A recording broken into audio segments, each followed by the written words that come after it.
If you are around somebody who's not respecting you or is dysregulating you or triggering you, whatever word you want to use, if you're around somebody, there's two categories of things that you could do. One is get away. Don't be physically available. This goes where I love this like thumbs up thing that comes. I'm Italian, so I'm gonna gesture, and so this thing's gonna come up, and at the funniest times too. So yeah, so get away physically.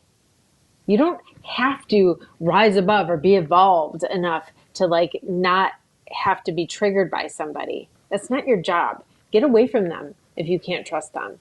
Get away from them if they're not safe. Don't put up with that kind of thing because you don't have to. And then the second category is energetically don't be available. So either don't be available physically. So some people have to leave jobs because they have really toxic work environments or a toxic boss or a coworker or something that just is really messing up their life and messing up their mental health.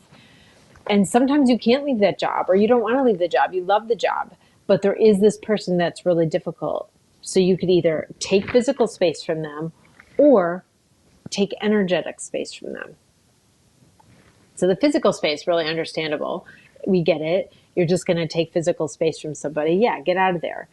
But there's sometimes, maybe it's a family member, maybe it's a family party or a holiday, and you can't get away, but there's that difficult family member that you have to deal with. How do you energetically be unavailable? Glad you asked. There's two ways you could think about this and practice it. One is by putting an energetic shield around yourself. So you do this with a guided visualization. So you might want to close your eyes. We could practice this right now. Close your eyes and think about a shield around yourself, just a little bit outside your body, totally covering yourself. And inside is filled with light. It's filled with safety, filled with comfort and power, like empowerment power.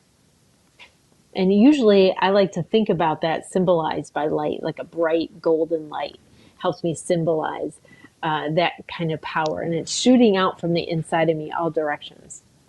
And then I have this shield around me. And I like to think about the shield as being like a two-way mirror on the outside. So good stuff could come in. I can still see the world and interact with it and give what I want to give to whoever I want to give to. But anything negative comes and hits it like a mirror and just bounces right off or just reflects back. Doesn't come into me. I'm protected. So first of all, I have this light coming out, vector from all sides. Nothing can come at me when this light is so powerful coming out. This is a visualization. But when you visualize, our imagination is a room to how our world is created, how we think about things. So if you, in your imagination, picture yourself in this light coming out from you from all sides, you feel really protected. Instead of staying home and staying in your room because you can't deal with people, then you isolate and you feel worse. But if you do this guided visualization and push that light out from all sides and think about the shield around you, then you could go out and know that whatever happens just hits off the shield and just drops. It does not come into your heart. You could decide what comes into your heart. And of course, if there's close relationships in their families, you're going to be hurt because you're human, right? There's nothing wrong with it. It's not you're doing it wrong because you're hurt. You're hurt because you're human and someone hurt you. But you can have compassion for yourself. You don't have to stay in that hurt.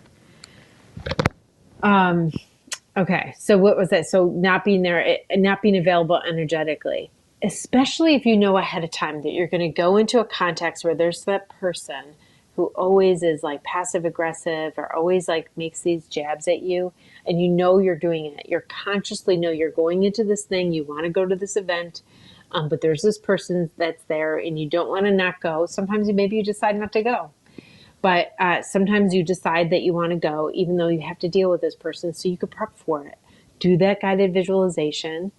Imagine whatever they say and practice. You're going to practice in your imagination, having them say those things that they say and that just falling off you. Like you're almost like inside your head, you're like, oh, poor you.